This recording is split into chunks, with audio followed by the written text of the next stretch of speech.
السلام علیکم دوستو، کیسے ہیں آپ سب؟ میں زبینہ فیاض ایک بار پھر آپ کے ساتھ میں شروع کر رہی ہوں ماہ ملکہ بائے مریم مظفر ایپیسوڈ 40۔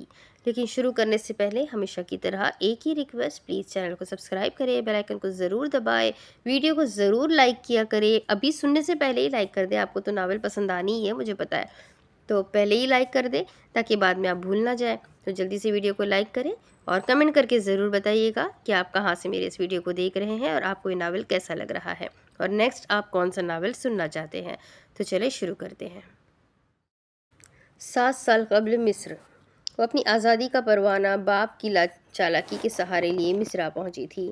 انہی دنوں محسن ایک فیملی کے ویزا کے معاملات میں الجھا تھا۔ المیرا انہی کے ہمراہ پاکستان سے مصر آئی تھی۔ باپ کی ہدایت کے مطابق اسے ایئرپورٹ پر موصول کرنے ان کا ایک دوست وہاں موجود ہوگا۔ المیرا کو ان دنوں اندازہ ہوا اس کے باپ کے کس قدر کثیر تعلقات تھے۔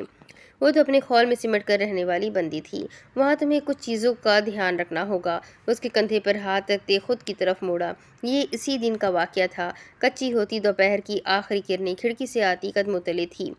اپنا سامان پکڑے وہ ایئرپورٹ کی عمارت میں موجود تھی۔ اجنبی ملکہ انجان بولی، گزرتا وقت اس کے پاس تو یہاں کی سم بھی نہیں۔ اس سب کے باوجود بھی وہ اکڑے کھڑی تھی۔ ہر راہ چلتے انسان کو دیکھتے اسے کوفت ہوئی، ہر کان پڑتی آواز اس کی بیزاری کو ہوا دیتی۔ وہ یہاں جس کی منتظر تھی وہ نظر سے غائب تھی۔ نہ جانے کس سیارے سے آ رہی تھی وہ لڑکی۔ سب سے پہلی اور سب سے اہم بات، تم وہاں کسی کے سامنے بھی میرا ذکر نہیں کرو گی۔ اس ملک کے باہر تم یتیم ہو۔ پھر وہ اسی باپ کی بیٹی۔ اپنے ایڈمیشن کے بعد سے وہ یونیورسٹی کے اسٹوڈنٹ کونسل کے ممبران سے رابطے میں تھی۔ اپنی آمد کی اطلاع پر انہوں نے وعدہ کیا تھا کہ ایئرپورٹ سے ریسیو کرنے کوئی آ جائے گا۔ المیرا خوش فہم عورت نے خود ہی اخذ کر لیا، وہ کوئی عورت ہوگی۔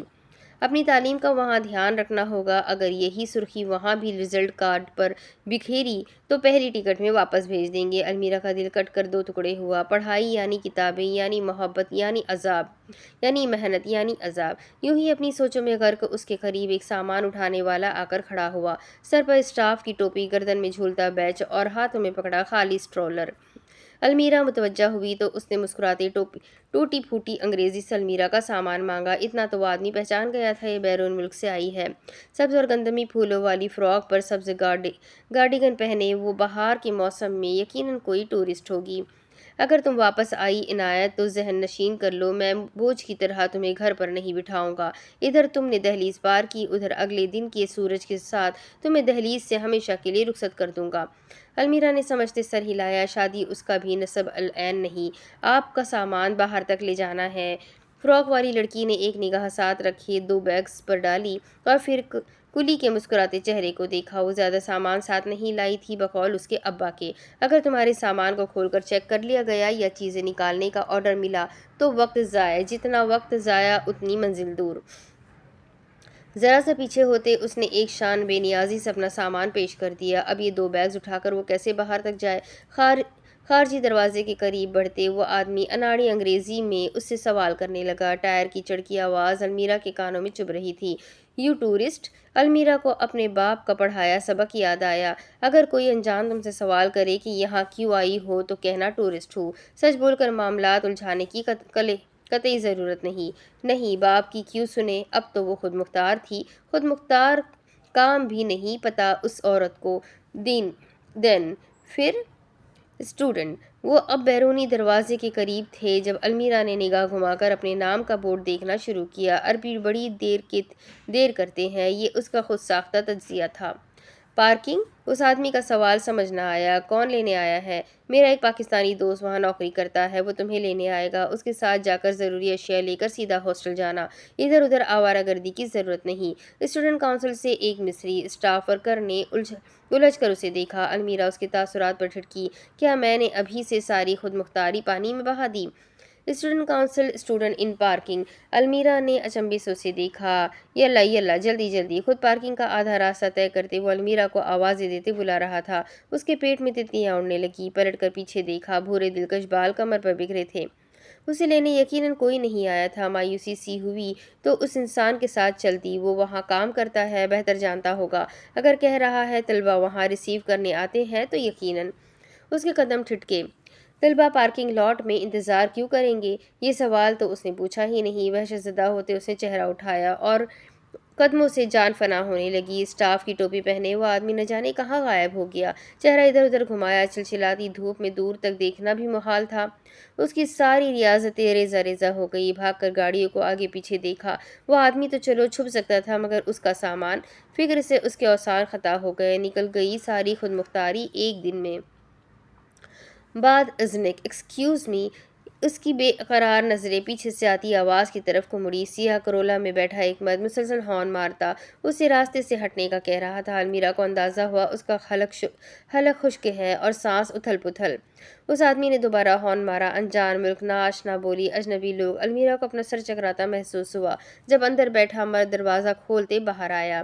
سب ٹھیک ہے؟ عربی میں پوچھا، جو المیرا کے سر پر سے آئیں بائیں شائع ہو گئی۔ آنکھوں پر باریک فریم والی اینک اور سر کے تقریباً سفید بالوں والی جھریوں زدہ چہرے نے اس کا سر تا پیر جائزہ لیا۔ وہ کوئی 18-19 سال کی لڑکی تھی، اس کے بیٹے سے کچھ ہی سال چھوٹی۔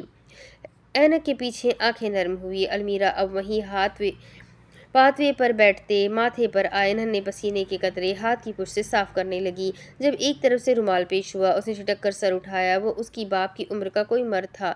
دیکھنے سے تو لکھا پڑھا لگ رہا تھا۔ المیرا کو جو ذرا سا شک ہوا کہ یقیناً وہی دوست ہوگا، اگلے ہی پل غبارے کی طرح پھٹ گیا۔ ٹورسٹ ہو؟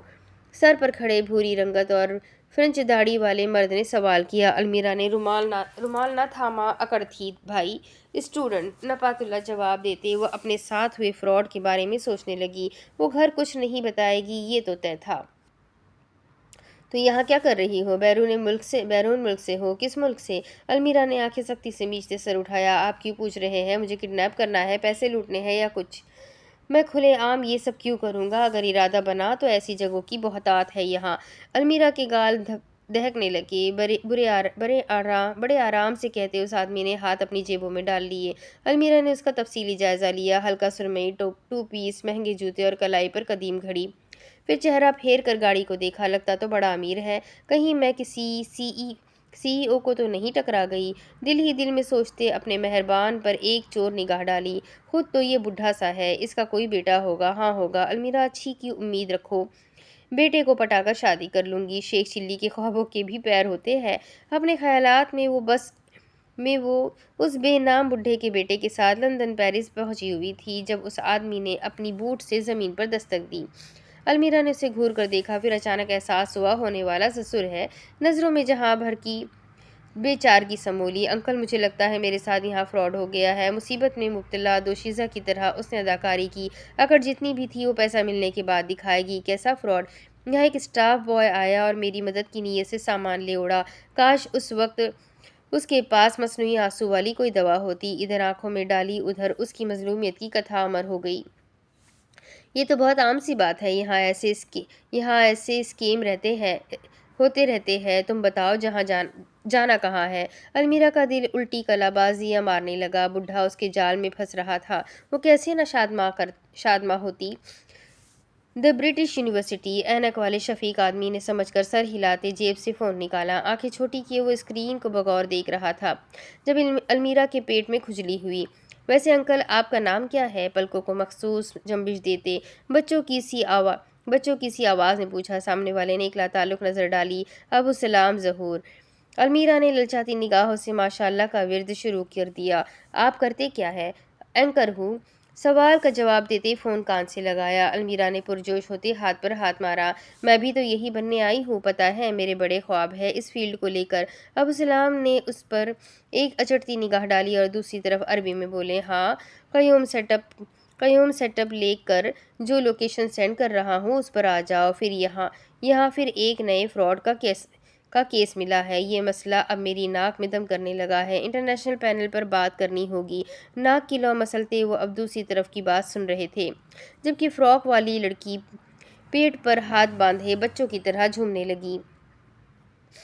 اس کے بیٹے سے شادی کر کے بڈھے کو مار دوں گی، پھر بیٹے پر الزام لگا کر ساری جائیداد دولت لے کر فرار ہو جاؤں گی۔ اپنی منصوبہ بندی پر خوش ہوتے وہ خوابوں کے مزے لے رہی تھی، اس بات سے بے خبر کہ اس کی حقیقت پیچھے پولیس کی وردی میں چلی آ رہی تھی۔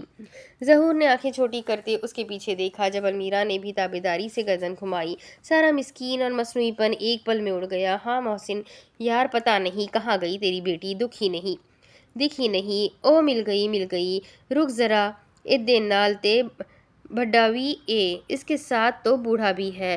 دو سیکیورٹی ورکرز کے ساتھ اس کا باپ کا دوست بآواز بلند کال پر مکالمے میں تھا جب اسے دور کھڑی المیرا دکھی۔ ستیہ ناس ہو اس کے پیرس کے ٹور کا۔ قریب آتے اس آدمی کے چہرے پر جہاں بشاشت بکھری، وہیں المیرا کی نظروں میں زہر کم نہیں تھا۔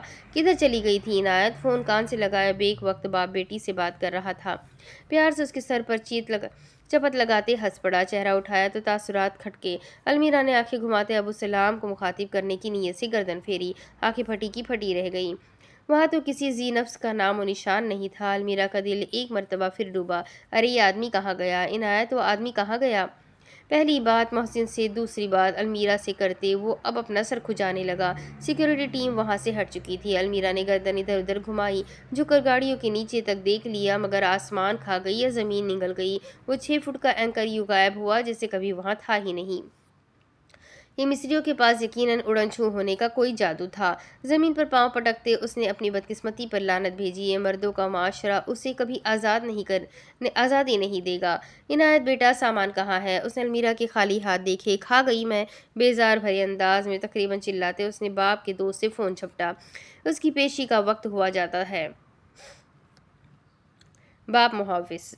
وہ چھوٹا سا کمرہ جہاں کبھی ایک عورت کی پراسرار موت ہوئی، وہی اب گلجان، ابیل اور ادوب کے درمیان موجود اپنی رعایا کے مسائل حل کر رہی تھی، جب ایک مرد آگے آیا۔ اس کے چہرے اور چال دونوں میں نا امیدی تھی۔ میں نے اپنا مسئلہ پچھلی ملکہ کے سامنے بھی رکھا تھا اور اب آپ کے سامنے بھی پیش کر رہا ہوں، گلجان نے مسکراتے ہوئے حوصلہ دیا۔ میں یہاں محفوظ نہیں، میرے ساتھ میرے 4 ساتھیوں میں سے ایک مر چکا ہے اور باقی دونوں بیماری میں نیچے مقیم ہے۔ ایک بس اپنے کمرے میں اکیلا میں ہوتا ہوں اور میری تنہائی، مگر پچھلے 2 ہفتے سے ہر روز مجھے جسم پر کسی چیز کے رینگنے کا سا احساس ہوتا۔ میں نگاہ کھولتا ہوں تو خود کو تنہا پاتا ہوں، میں سونے لگتا ہوں تو قریب ہوتی بنبناہٹ مجھے جگا دیتی ہے، صبح اٹھتا ہوں تو اپنے ارد گرد خون کے دھبے ملتے ہیں۔ توجہ سے سنتی گلجان کی حساسیت مفلوج ہوئی۔ کچھ اس سے ملتا جلتا تو اس نے اپنی دنیا کی ماہ ملکہ کے متعلق بھی پڑھ رکھا تھا۔ مجھے یاد ہے میرا چوتھا دن تھا اور میں رات کو 4 بار اس احساس سے اٹھی تھی کہ کوئی مجھے دیکھ رہا ہے۔ پہلے یہ میرا وہم تھا، مگر اگلے دن مجھے اپنے ڈور سٹیپ پر کسی کے جوتے کا نشان ملا ہے نا حیران کن، 2 نہیں صرف ایک جوتے کا نشان، صرف خون کے دھبے نہیں، مجھے آوازیں بھی آتی ہے، آدمی کی آواز سے لگتا تھا وہ کسی پل بھی رو دے گا، مجھے انسانی سرگوشیوں کی آواز آتی ہے، مجھے لگتا ہے میرے پر ہر وقت نظر رکھی جا رہی ہے، میں صبح اٹھتا ہوں تو اپنے ہی جسم کو مفلوج پاتا ہوں، مجھے چہرے دکھتے ہیں، مجھے کہے سنائی دیتے ہیں، اور سب سے حیران کن بات، کسی کا ماننا ہے انہیں یہاں اسٹالک کیا گیا ہے۔ ادھر کا امراض لگے ہے، اینڈی کا خوفزدہ پرتجسس لہجہ سنائی دیا۔ میں نے یہی سب سابقہ ملکہ کو بھی بتایا تھا، مگر انہوں نے بولا یہ جنگ کے اثرات ہے۔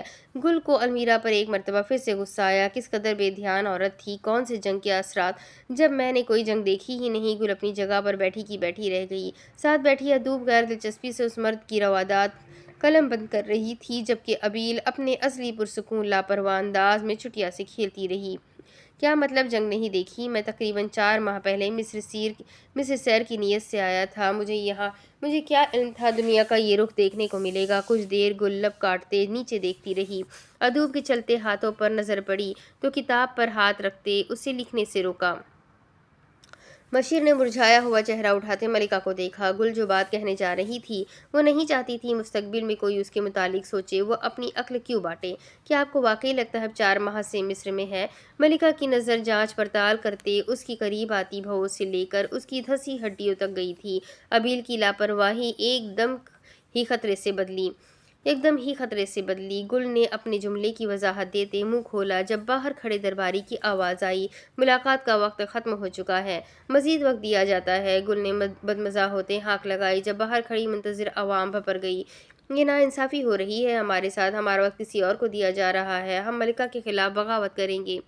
ان کی آوازوں سے تنگ گل نے سر ہاتھوں میں گرا لیا۔ ایک بار ان کو احتجاج کا طریقہ کیا سکھا دیا، بات پہ بات وہی دھمکی دینے لگتے ہیں۔ شور مچاتی عوام کی آوازیں ہر لمحے بلند سے بلند تر ہونے لگی۔ وہ کانوں پر ہاتھ رکھے ان کے چپ ہونے کا انتظار کر رہی تھی۔ جب درباری اندر آیا، ملکہ آپ کو ان کی بات سننی چاہیے، وہ ہے تو آپ ہے، رعایا کے بغیر کوئی حکومت نہیں ہوتی۔ گل نے پٹ سے آنکھیں کھولتے درباری کو ثابت نگلنے کے انداز میں دیکھا۔ ملکہ کی خوناش شام نظر سے نگاہ چراتے وہ نیچے دیکھنے لگی۔ جب گل اپنا چگا سنبھالتی کھڑی ہوئی، میں ان سے نہیں، وہ مجھ سے ہے، حکومت عوام سے نہیں، حکومت طاقت سے بنتی ہے، انگلی اٹھا کر خود کی طرف اشارہ کرتے وہ تکبر اور غرور کی جیتی جاگتی تصویر تھی جن آسائشات کی بغیر موجودگی پر وہ ہمیشہ سے شکایت کرتی آئی تھی، آج میسر ہوئی تو آنکھیں ماتھے سے جا لگی۔ جارحانہ تاثرات لیے بھاری ڈگ بھرتے وہ کمرے سے باہر نکلی اور گروہ کی صورت کھڑے ان 15-20 لوگوں کو دیکھا۔ وہ تمام ڈٹ کر کھڑے تھے۔ گل کو ان کی یہ ڈھٹائی ذرا بھی نہ بھائی۔ میں وقت کی حاکم ہوں اور تم سب کی نائب بھی، میں ملکہ ماں ہوں، یہاں کیا ہوگا کیسے ہوگا کے فیصلے میں کروں گی، اور اگر کسی کو احتجاج ہے تو وہ شوق سے میرے احکام کی خلاف ورزی کر سکتا ہے، نتائج کا ذمہ دار وہ خود ہوگا۔ ہمدردی اور امن کا پرچم لہراتے وہ خود پرانے ظالمین سے بھی آگے بڑھ جائے گی، یہ اندازہ کسی کو نہیں تھا۔ ہم نے تمہیں ملکہ منتخب کیا ہے، ایک نوجوان لڑکی نے فیصلہ سنایا۔ غلط، اس تاج نے میرا انتخاب کیا ہے۔ ماہ ملکہ میں عام انسان کی فریاد انسنی ہے۔ اس کی بات پر بھیڑ یوں خاموش ہوئی جیسے سانپ سونگھ گیا ہو، البتہ یہ خاموشی بس ان کے لبوں پر تھی، آنکھوں کی سختی کسی طوفان کی آمد سناتی تھی۔ عوام پر ایک آخری تنبیہی نگاہ ڈالتے وہ لباس سنبھالتے پلٹ جاتی، جو اس کی نظر فاصلے پر ستون سے ٹیک لگائے کھڑے مرد تک نہ جاتی۔ گل جان مضبوطی کا ملمہ چڑھائے وہیں اکڑ گئی۔ فاتر نے سر تا پیر دیکھتے اس پر ملامتی نگاہ ڈالی اور پھر عام عوام سے مخاطب ہوا۔ ماہ ملکہ میں فریادیں بس کاغذات تک محدود ہو کر رہ جاتی ہے، بدلاؤ کے لیے ہاتھ پاؤں چلانے کی زحمت بندے کو خود ہی کرنی پڑتی ہے۔ اس کا طنز گل کو سر تا پیر سلگا گیا۔ تو ان حکمرانوں کا کیا کام؟ رش میں سے کسی نے سوال کیا۔ ان کاغذات کو کسی نے بھر کر اپنے ہاتھ بھی تو تھکانے ہیں۔ بھیڑ میں سے ہلکے کہکہوں کی آواز آئی۔ گل جانتی تھی وہ سب اس پر ہی ہنس رہے ہیں۔ عزت کمانے کے لیے وہ کیا کرے، دنیا کی نظر میں طاقتور دکھنے کے لیے وہ کتنی سرحدوں کو عبور کرے، آخر کب دنیا اس پر ہنسنا چھوڑے گی؟ شکوے شکوے شکوے اور بس شکوے۔ تمہیں سازش رچانے کی سزا میں قید بھی کیا جا سکتا ہے، گل نے جتایا۔ فاتر نے ایبرو اچکائی۔ ایک مرتبہ ہو چکا ہوں، پھر سے صحیح، جان بھی جا سکتی ہے۔ اب کہ وہ ہونٹ اٹھاتے مسکرائی۔ عزت کی موت ذلت کی زندگی سے بہتر ہے۔ وہ جملہ برچھی کی طرح گل کو چبھا تھا، ایک ہی وار میں وہ اپنی اور اس کی حیثیت صاف واضح کر گیا۔ گل نے مٹھیاں بھیجتے لب کاٹے۔ سپاہیوں، ایک پکار پر ملازمین حاضر ہوئے۔ خادم خاص کو میرے حجرے میں ٹھہرایا جائے، میں وہیں آ کر ان سے ملاقات کروں گی۔ اکڑی گردن لیے اس نے فاتر کے تاثرات دیکھنے کی زحمت نہ کی اور ملاقات گاہ میں چل دی۔ ابھی اس سے ان تمام لوگوں کے مسائل سن کر حل کرنے تھے۔ اس کمرے میں کھڑے اسے آدھے گھنٹہ ہونے کو تھا اور تب سے اب تک اس کی نظریں نہ اٹھی۔ ایک طرف بنی قد آور کھڑکی کے سامنے لگے تخت پر بیٹھے وہ اپنی کتاب ہاتھ میں پکڑے تھا۔ بھیجے جبڑے اور پرسوچ نگاہوں کے پیچھے پیچیدگی تھی۔ اس بے نام نظم کو کیا نام دیں؟ وہ اسی مسئلے میں الجھا تھا جب کمرے کا دروازہ کھلنے کی آواز آئی۔ کتاب کو جیب میں اڑستے مڑے کف والا آدمی اٹھ کر آگے آیا۔ اندر آنے والی گل نے ریشمی سیاہ اور ہلکے گندمی رنگ کا شاہی لباس پہنا تھا۔ اس کے دستانے والے ہاتھ آگے بندھے تھے جبکہ آنکھوں میں کاٹ تھی۔ کیوں کر رہے ہو تم یہ سب؟ کیوں میرے خلاف ورگلا رہے ہو لوگوں کو؟ دانتوں کی سختی سے پیوست کیے زہرخند لہجے میں کہا۔ وہ آپ سے تم پر آ چکی تھی۔ فاتح نے گردن ایک طرف ڈھلکاتے اپنی پشت پر ہاتھ پھیرا۔ مجھے ملکہ سے ہٹوا کر المیرا کو یہاں بٹھانا چاہتے ہو؟ کیا یہی ارادے ہیں تمہارے؟ فاتر نے کندھے دباتے گردن پیچھے گرائی۔ اس کا سر اچانک ہی چکرانے لگا۔ بے سکونی کا دوسرا نام ہو تم فاتر اسلام، کبھی تو چین سے بیٹھ کے ساتھ والے کو بھی آرام کرنے دو۔ وہ تیزی سے بولتی گئی جب فاتر کو اپنا وجود حال سے اوجھل ہوتا محسوس ہوا، ذہن خالی ہوتے بند ہو گیا۔ قدموں پر سے اختیار ہٹنے لگا اور اگلے ہی لمحے وہ زمین بوس ہو گیا۔ لڑتی ہوئی گل نے حلق سے نکلتی چیخ روکتے چہرے پر ہاتھ رکھے۔ فاتح روندے منہ زمین پر بے ہوش پڑا تھا۔ گل کی آنکھیں ابل کر باہر آنے کو تھی اور پچھلی سانس اگلی کا راستہ روکے۔ اعصاب کو قابو پاتے اس نے آنکھیں جھپکی، حلق میں گلٹی ابھر کر معدوم ہوئی۔ فاتح انگلی کی مدد سے کندھا ہلایا۔ فاتح سر! جب کوئی آواز نہ آئی تو گل خوف و ہراس کے عالم میں پیچھے کی طرف اچھلی۔ دروازے کی جانب بھاگتے اس نے لوگوں کو اندر بلایا۔ اس کے بعد جو ہوا وہ سب کچھ لمحوں کا کھیل تھا۔ دو سپاہی اٹھاتے فاتح کو اس کے کمرے تک لے کر چلے گئے۔ چٹائی پر بچھاتے چہرے پر پانی کے چھینٹے پھینکے۔ کچھ دیر تک وہ بے ہوش اور بے سدھ لیٹا رہا، مگر جوں ہی اعصاب واپس جگہ پر لوٹے اور آنکھوں کے آگے اندھیرے کے بعد دھند چھٹی تو اسے ایک چہرہ نظر آیا۔ گل جان کچھ فاصلے پر ساتھ والی چٹائی پر بیٹھی اس کے جاگنے کے انتظار میں تھی۔ اسے آنکھیں کھولتا دیکھ اس نے سہارا دیا اور پانی کے مٹکے سے پانی نکالتے اس کے آگے پیش کیا۔ کچھ دن پہلے جب گل بے ہوش ہوئی تھی وہ مارے شرمندگی کے وہاں سے بھاگ گیا تھا۔ آج جب وہ وقت اس پر آیا تو ایک وہی واحد اس کی تیماردار تھی۔ وہ ماضی میں واقعی بہت بزدل تھا، مگر اب نہیں۔ کچھ دیر بعد فاتح اسلام اب مکمل بیدار ہو چکا تھا۔ چٹائی پر دو زانو ہو کر بیٹھے اس کے ایک ہاتھ میں پانی کا برتن تھا اور دوسرے میں اپنی کتاب۔ بے ہوشی کے وقت وہ جیب سے گر گئی، سز شکر وہ کسی اور کے بجائے گل جان کے ہاتھ لگی تھی۔ میں جانتی ہوں وہاں آپ کی موجودگی کا مطلب اتنا سیدھا نہیں۔ فاتح نے سر اٹھا کر سامنے والی دیوار کے ساتھ لگی گل کو دیکھا۔ ملکہ کا تاج اور پلو اس کی حیثیت میں اضافہ کرتے تھے۔ کیا چاہتے ہیں آپ؟ فاتح نے چہرہ جھکاتے گہری سانس لی، بالوں میں ہاتھ چلاتے انہیں سلجھایا۔ ادوب کو المیرا کی نگرانی پر لگا دو۔ کیوں؟ نچلا لب کترتے وہ کتاب کے سرورق پر دستک دینے لگا۔ اسے مرہم پٹی کی ضرورت ہے۔ صاف غذا اور صحیح لباس اسے وہاں میسر نہیں۔ آپ کو کیسے معلوم ہوا؟ فاتح ہنوز نیچے دیکھ رہا تھا۔ میں اس سے ملنے گیا تھا۔ مرد کے اعتراف پر وہ سکتے میں چلی گئی۔ آپ اس سے ملنے گئے تھے؟ الفاظ دہرائے تو فاتح نے سر اس بات میں ہلایا۔ گل کچھ دیر لاجواب سی دیکھتی رہی۔ جب آزاد تھی تو خار کھاتے تھے، قید ہوئی تو رحم آنے لگا۔ فاتح نے ہارنے کے سے انداز میں گردن جھکا دی۔ مجبوری تھی۔ مجبوری بھی کیا کیا کرواتی ہے۔ کچھ پل اس کمرے میں خاموشی رہی۔ یقیناً وہ فاتح کے ان مطالبات کے پیچھے کی وجہ جاننا چاہتی تھی۔ کتاب کو جیب میں اڑستے وہ اپنی جگہ پر کھڑا ہوا۔ تم کچھ دیر کے لیے اسے ہتھ کڑیوں میں ہی صحیح تہہ خانے سے باہر نکلنے کی اجازت دے دو۔ اس کے پاس ضروریات زندگی کی بنیادی سہولیات بھی نہیں۔ اس قدر اندھیرے اور بدبو میں وہ زیادہ عرصہ جی نہیں پائے گی۔ گل نے اس کے التجائی لہجے پر آئیبرو اچکائی۔ آپ مجھے حکم دے رہے ہیں؟ میں تم سے درخواست کر رہا ہوں۔ گل نے سر تپیر فاتح کو دیکھا، ہونٹ کا کونا استہزائی مسکراہٹ میں اٹھایا۔ اور اگر میں یہ درخواست قبول کر لوں تو؟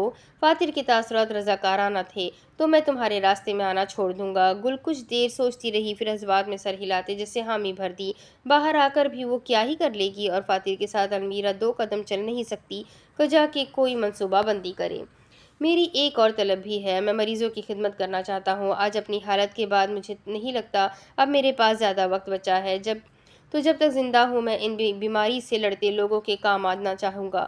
گل کو یہ مطالبہ پہلے سے معیوب نہیں لگا، سو بآسانی حامی بھر دی۔ مدبیر سے زیادہ خود کو یہ یقین دلا رہی تھی کہ نیکی آج بھی اس کی اوڑھنی ہے، رحم دلی اور شفقت اب بھی اس کا قاعدہ۔ فاتح اسے ممنون نظروں سے دیکھتے مسکرایا۔ پاؤں میں جوتا پہنتے یقیناً وہ باہر جانے والا تھا۔ جہاں تک مجھے یاد پڑتا ہے آپ المیرا سے نفرت کرتے تھے۔ باہر جاتے قدم بیچ رہا الفاظ کی بیڑیوں نے جکڑ لیے۔ پھر یہ سب کرنے کا مقصد؟ ایک یہی تو معمہ اتنے دنوں سے حل نہیں ہو رہا تھا۔ نفرت تھی تو خیال کیوں تھا؟ شرمندگی تھی تو فاصلے کیوں نہیں برداشت؟ بنا پلٹے اس کا لہجہ حتمی تھا۔ میں اس کی بے سکونی سے لاپرواہ نہیں رہ سکتا۔ گل وہ عورت جس کے پاس دلائل ہم وقت ہوتے ہیں۔ فاتح کی اس حالت کو وہ بھی بیان نہ کر سکی۔ فضائے رخ پھیر سکتی تھی، قدرت کے قوانین بدل سکتے ہیں، مگر فاتح اور المیرا کا کندھے سے کندھا اور سوچ سے سوچ ملنا غیر یقینی تھا۔ ایک کو جلنا آتا تھا تو دوسرے کو جلانا۔ کچھ عرصہ پہلے کہے الفاظ کان میں پڑے تو وہ زیر لب مسکرائی۔ دنیا کی تمام عورتوں میں بس ایک المیرا ہی اس مرد کے ساتھ جچتی تھی۔ باب منصف۔ ماہ ملکہ پر ایک گہری رات اتری تھی۔ ہر ذی نفس سونے کی کوشش میں غرق تھا یا سو چکا تھا۔ ایسے میں دبے قدم اٹھاتے دوسری منزل پر موجود طب خانے میں آؤ، جہاں بند پردوں کے پار 2 سے 3 بستر موجود تھے۔ سب بستروں کی چادریں انچھوئی تھیں، ماں سوائے ایک کے جس پر لیٹا کم سن وجود سکون سے سویا تھا۔ ہلکے ہلکے سانس لیتے ہوئے فاتح اسلام کو مسکرانے پر مجبور کر گیا۔ کل سے اس کے ماں باپ لاپتہ تھے۔ گل سے پوچھنے کا فائدہ نہیں تھا، وہ ماہ ملکہ میں لاپتہ ہونے کا ایک ہی مطلب ہوتا تھا، موت۔ فاتر نے اکڑے کندھوں کو آزاد کرتے ٹانگیں لمبی کی اور سر کرسی کی پشت سے لگایا۔ اس کی زندگی ہر وقت کے مسائل اور انتشار کے بھور میں پھنس کر رہ گئی تھی، ایک بھی لمحہ چین کا نہیں تھا۔ کب کون سی سازش دروازے پر دستک دے کیا معلوم، نیند تو جیسے اس سے روٹھ ہی گئی تھی۔ آنکھیں بند کیے وہ اس نئے مسئلے پر غور کرنے لگا۔ اسے کافی دنوں کمزوری محسوس ہو رہی تھی، مگر یوں بے ہوش وہ پہلی مرتبہ ہوا تھا۔ اپنی بے ہوشی سے پہلے کے لمحات دہرانا شروع کیے۔ ملاقات کمرے کے باہر آنے سے پہلے وہ دوپہر کا کھانا کھا کر آیا تھا۔ آنکھیں جھٹ سے کھلی، جسم ایک جھٹکے سے سیدھا ہوا، ذہن کی تمام سوچ کے خانے کھل گئے۔ اس پر یہ کمزوری کی کیفیت ہمیشہ کھانے کے بعد ہوا کرتی۔ پلکیں سکڑ کر آنکھوں کے قریب آئی۔ کافی بڑا دعویٰ تھا، لیکن کیا اسے کھانے میں کچھ ملا کر دیا جا رہا تھا؟ یقیناً کچھ ملایا جا رہا تھا۔ اس کے دشمن کم تھوڑی تھے، خود ہی مسئلہ پیدا کیا، پھر خود ہی اس کا حل بنایا اور اب اسی حل پر اپنے ہاتھوں سے مہر لگا دی۔ اکیلا بندہ بھی کیا کیا کرے۔ یوں ہی سوچ میں ڈوبے ہاتھوں کی مٹھی بنا کر ہونٹوں پر رکھی جب کمرے کے باہر کسی کی چاپ سنائی دی۔ فاتر اسلام کی تمام تر توجہ دروازے کے باہر سے آتی آواز پر ہوئی۔ ادھر قدم قریب آتے ادھر خادم کی دھڑکن مدھم ہوتی۔ بنا ہلے وہ آنے والے کا منتظر تھا۔ جب پردہ ہلکا سا ہٹایا گیا اور اس سے پہلے کہ فاتر اسلام آنے والے پر اپنے قلم کی نوک سے حملہ کرتا، دبیر السازار اندر آتے ایک طرف ہو گیا۔ ایک اگر اپنا دفاع کرنا جانتا تھا تو دوسرا بھی اس سے کم نہیں تھا۔ فاتر کی آنکھوں میں بے یقینی تھی اور دبیر اس کے لیے جیسے روزمرہ کی بات تھی۔ ہاتھ میں پکڑے قلم اور دروازے کے قریب کھڑے قدموں کو دیکھتے وہ خود کو پہچان نہ سکا۔ یہ اس کا کون سا روپ ہے؟ اپنی موت سے وہ ہمیشہ لاپرواہ تھا۔ اسے عزیر کا خود پر کروائے جانے والا حملہ یاد آیا تو ہاتھ کانپنے لگے۔ ماہ ملکہ نے اس کے اندر موت کا خوف گھول دیا تھا۔ وہ اب ہر پل کی سانس گن کر لے گا۔ میرے ہاتھ بندھے ہیں سیدی، میں کچھ بھی کرنے سے مجبور ہوں۔ فاتر تھک کر واپس بیٹھ گیا، گردن کندھوں سمیت جھکا لی۔ دبیر نے بھی مداخلت نہ کی اور آگے بڑھ کر ایک خالی بستر پر بیٹھ گیا۔ زنجیر کی جھنکار کے بیچ دبیر کی سسکی سنائی دی، تمہاری یہ بیڑیا کب اترے گی؟ موت پر؟ دبیر کے خالی الذہنی میں دیے جواب نے فاتر کی ریڑھ کی ہڈی میں سنسنی پھیلا دی۔ دھیرے سے گردن اٹھا کر فاصلے پر بیٹھے آدمی کو دیکھا، دونوں کے بیچ لحاف میں زمین لیٹا تھا۔ کس نے پہنائی تمہیں یہ بیڑیا؟ اب کہ اسے ترس سمیت غصہ بھی آیا۔ دبیر نے؟ کیا تھا وہ انسان، نا امید یا لاپرواہ، ظالم یا مظلوم؟ دبیر خاموشی سے اس چھوٹے بچے کو دیکھنے لگا۔ فاتر کے لیے اس کے خیالات پڑھنا ناممکن تھا۔ تم اتنے دن کہاں قید تھے؟ کچھ دیر بعد استفسار کیا۔ دبیر نے جواب نہیں دیا۔ فاتر منتظر تھا اور دبیر شاید ذہنی طور پر غیر حاضر۔ تم نشے میں ہو؟ سابقہ شاگرد کی تقریباً بند آنکھوں کو بغور دیکھتے اس نے یوں ہی اخذ کیا۔ دبیر سانس لیتے اس ننھے وجود کو دیکھنے لگا۔ اس کے ذہن میں جو حشر برپا تھا اس سے ہر راہ گزر غیر آشنا تھا۔ دبیر تمہارے ساتھ کیا چل رہا ہے؟ المیرا کے قریب رہیں۔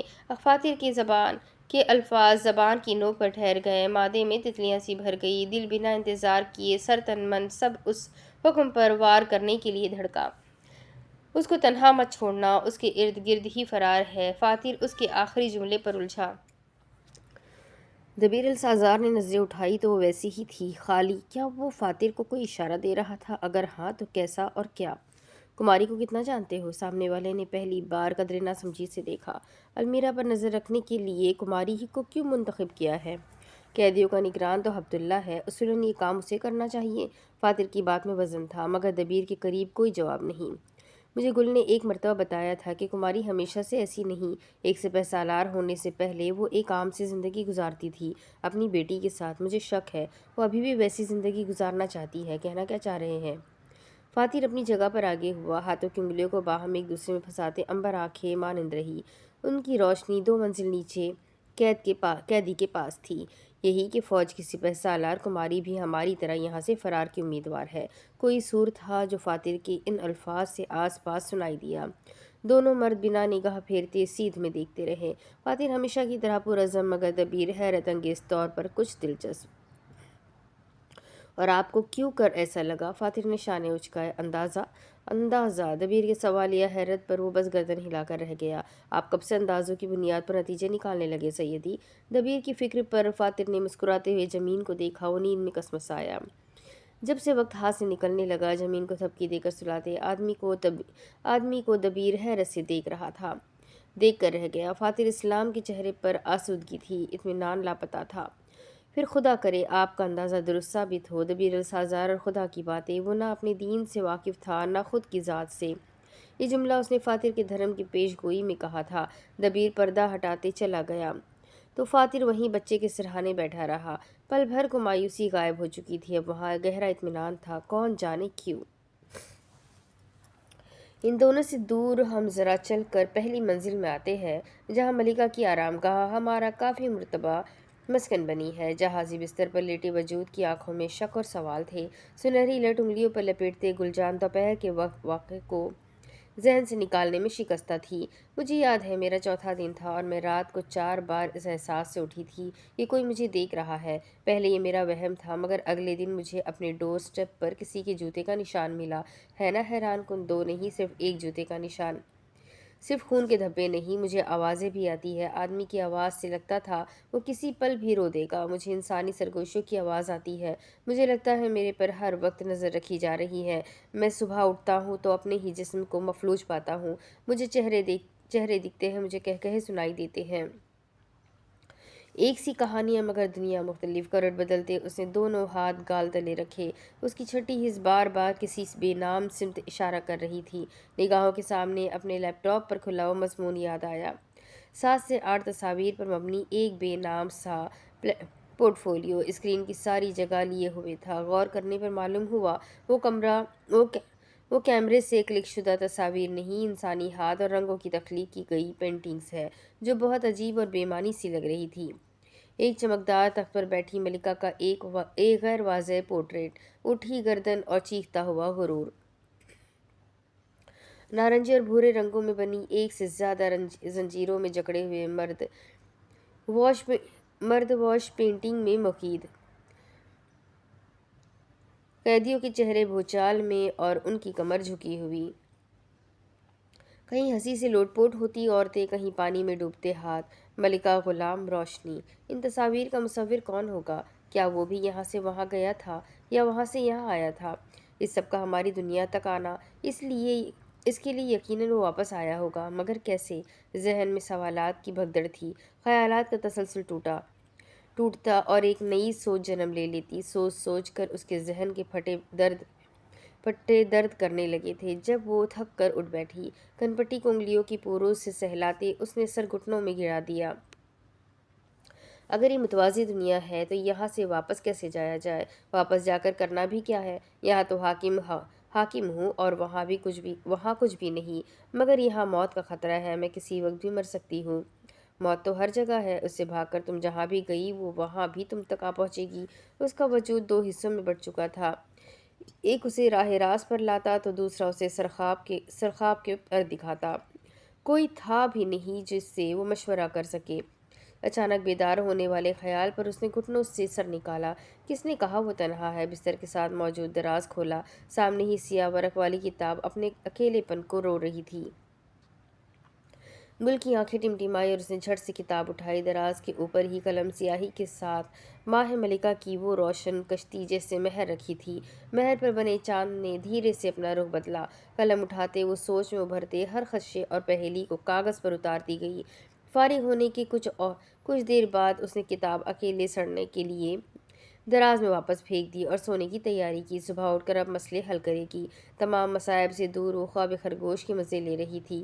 بستر پر سویا وجود نیند میں خاموش تھا، دونوں بازو اطراف میں، جبکہ گردن ایک طرف ڈھلکی ہوئی۔ کچھ دیر اسے یوں ہی بے حس و حرکت لیٹا دیکھتے رہو۔ یکدم ہی اسے اپنے کندھے پر کسی کا لمس محسوس ہوا تو ذرا سا کندھا ہلایا۔ کچھ وقت گزرا اور تنہا لیٹی لڑکی کو اس بار اپنی بائیں نبض پر کچھ چبھن سی ہوئی۔ بایاں ہاتھ اٹھاتے اس نے ہوا میں جھلایا۔ جب اس کی ہاتھ کی پشت کسی کے گال سے جا لگی، گلجان کا وجود نیند میں برف ہوا۔ جھٹکے سے آنکھیں کھولتے وہ اچھل کر سیدھی ہوئی۔ گہری سانسیں لیتے ادھر ادھر دیکھا تو کمرہ اندھیرے میں ڈوبا دکھا۔ اینک اٹھانے کے لیے ہاتھ چلایا تو اسے چہرے پر لگاتے دوبارہ اندھیرے میں غور کیا۔ نتیجہ ہنوز وہی رہا، کمرے میں اس کے علاوہ کوئی نہیں تھا۔ اس نے دونوں ہاتھوں سے خود کو چھوا، کہیں وہ خواب تو نہیں تھا۔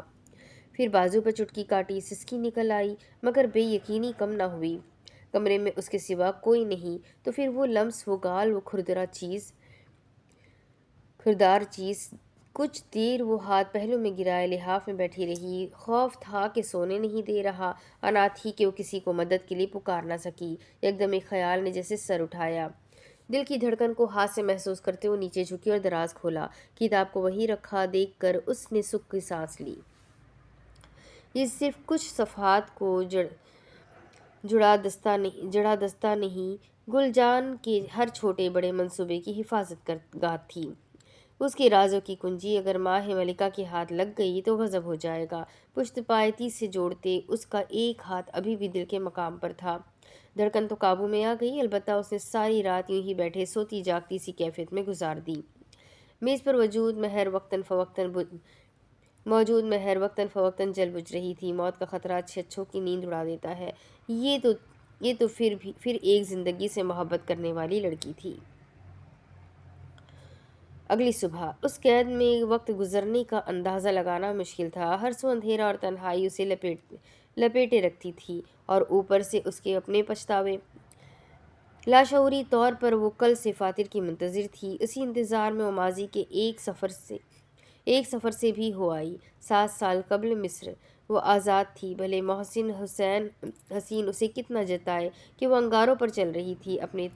اپنے تئیں وہ ایک جہنم سے رہائی پا کر آئی تھی۔ کہا تھا نا امی، میں دوسری حسنہ نہیں بنوں گی۔ اس کی ایئرپورٹ والی حرکت پر ڈانٹتے محسن نے باتیں ایک کان سے دوسرے سے نکالتے وہ دل ہی دل میں خود کو داد دیتی رہی۔ پوری عمر اس کے باپ نے انہیں ستایا تھا، اب کچھ قرض اس کو بھی تو چکانے تھے۔ اس کے پہلے سیمسٹر کی شروعات ہو چکی تھی، اور تب تو یہ المیرا کو اپنے مضمون کا سر پیر بھی نہیں آتا تھا۔ پہلے دن تو وہ کلاس لینے گئی ہی نہیں۔ بھلا پہلے دن کون کلاس میں جاتا ہے؟ اور پھر یہ پہلا دن پورے 6 دن قائم رہا۔ پہلے ہفتے میں کون پڑھائی کرتا ہے؟